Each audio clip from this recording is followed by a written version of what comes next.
For today's video ay narito nga po tayo sa ating garden at tayo nga po ay mag-harvest na ngayong araw at nakita ko na nga pong maraming bunga. Good morning guys! Yan na, nandito muli tayo sa ating garden at tayo mag-harvest ng sitaw. Yan yung mga apin.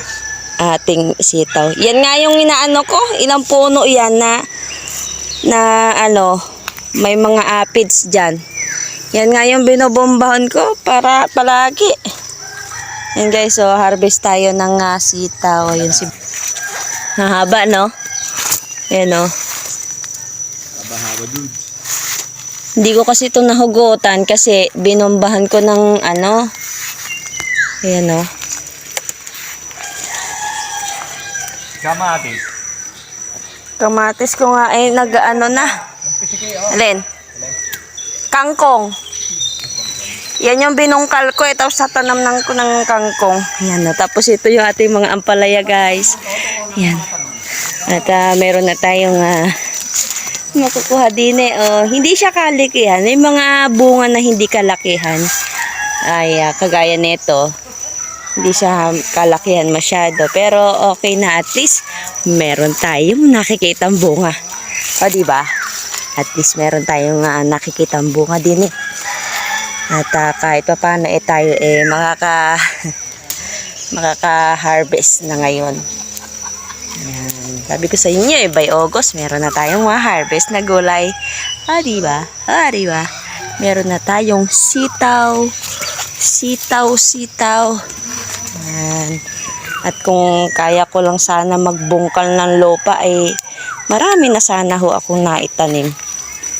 Sobrang nakakatuwa sapagkat nagbunga na nga po ito ating mga pinaghirapan at nagbunga na nga po itong ating mga tanim na gulay dito nga po sa ating garden. Ito nga po yung ating ibebenta para naman meron tayong kita, hindi ba? Napasyal na nga rin po pala itong si Sir Gary, ang aming nga po municipal agriculturist. Siya nga po ay namanghaad na gulat. Ito pala ay sobrang napakalawak kaya naman ako ay humihingi ng suporta na ito'y mapalago at aking pang mapaganda bagamat may kahirapan para sa aking pinalanggang barangay. Ito po yung aking pagsisikapan. At kanya na nga rin pong pinicturan at siya nga po'y nagandahan sa aming hapag na napakasimple lamang. Dahil meron ng bunga itong ating ampalaya, akin na nga pong pipitasin at nangungulit na nga po itong aking buyer na si Boy Henry. Kakuganay mura pa, wala naman ako magagawa kundi ito ibigay na sa kanya. Etong araw kanyang gugulayin para naman meron siyang ulamin, di ba? Sila nga po'y nagtatrabaho dito nga po sa Kapatagan at kanila nga pong napagmasdan ito nga pong aking kagulayan. Kagani nila, pitasin ko ng araw para hindi abutan ng paggulang. Naku, sayang naman kung hindi natin ito pakikinabangan, di ba? At ikay mapapawaw sa haba nitong tanim natin na sitaw, di ba? Yan guys, ito yung nakuha nating sitaw. Yan. May sitaw na tayo. Benta natin para may kita itong ating garden. Yan po ang aking buyer sa Boy Henry. Pwede. Dalay mo pala, bestero to. Ayan, nakabenta na nga ho tayo ngayon, di ba? Ito ililista natin. May yung gusto yung nagkador ka. At ito ho, Yusin Gregor, sobrang pasaway. Saan ka naman makikita na mag-harvest? Sisigpawin yung kanyang hapong seto at saka yung ampalaya. Tingnan nyo ang kalokohan nito. Ayan. Ganyan daw ho ang pagkuhan. Ibabalik daw ho muna niya yung sitaw. Ganyan ho yung pagkuha ng sitaw daw. Sisigpawin. Saan ka naman nakakita ng farmers na mag-harvest tapos sisigpawin? Tingnan nyo ho ang kalokohan niya.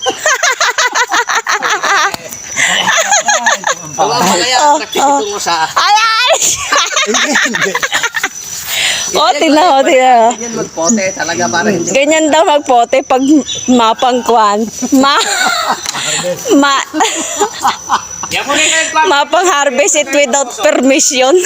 Naku, mukhang delikado ata itong ating tanim. Naku, kailangan ng bako din at para hindi nila sungkitin. Ay, naku, charot. Matapos nga po tayo mag-harvest ng gulay doon sa ating garden, tayo naman ay tutungo doon nga po kina Ate Irene para bunga ng avocado ay ating nga pong sungkitin. Dito na nga kami dumaan sa gulayan nga po ni Ninang Kakoy, magdahan-dahan at baka nga po maapakan kami nga po makagalitan.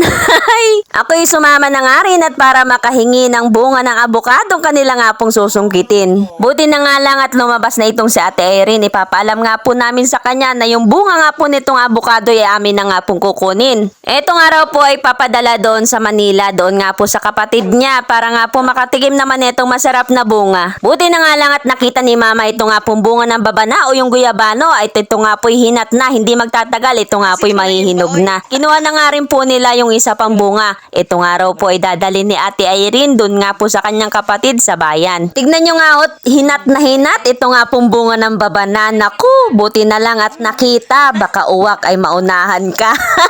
Ilan sandali pa, eto't binaba na nga po ni Rigor yung bunga ng abukado na sinungkit niya. Eto nga't kalalaki nga po ng kanyang bunga, ay kakoy hihingi ako kahit nga po isa para naman matikman ko itong kanya nga pong bunga.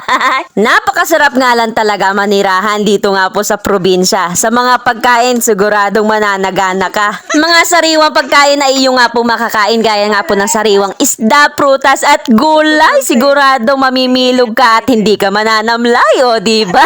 Kami nga po'y napa-smile ni Nina at kami nga po'y binigyan ni Ate Irene. Ito nga pong bunga. Naku, wala nga po siyang kamalay-malay na ito nga po'y dadalhin sa Manila. Yan nga at kami ni Nina ay meron nga rin kapartihan, o diba? Napakasarap nga lang pag lagi kang nasasama. Sigurado magkakaroon ka. Yan nga po ang aming nakuha. Isang sako nga po ng abukado at yan nga po'y bibit-bitin na ni Rigor at kami nga po'y uuwi na. At yan lang, sana nag-enjoy ka muli sa iyong panonood. Huwag mong kakalimutan mag-like and share na itong video. Yan lang. Thank you for watching. Love you so much and babu. Bye-bye!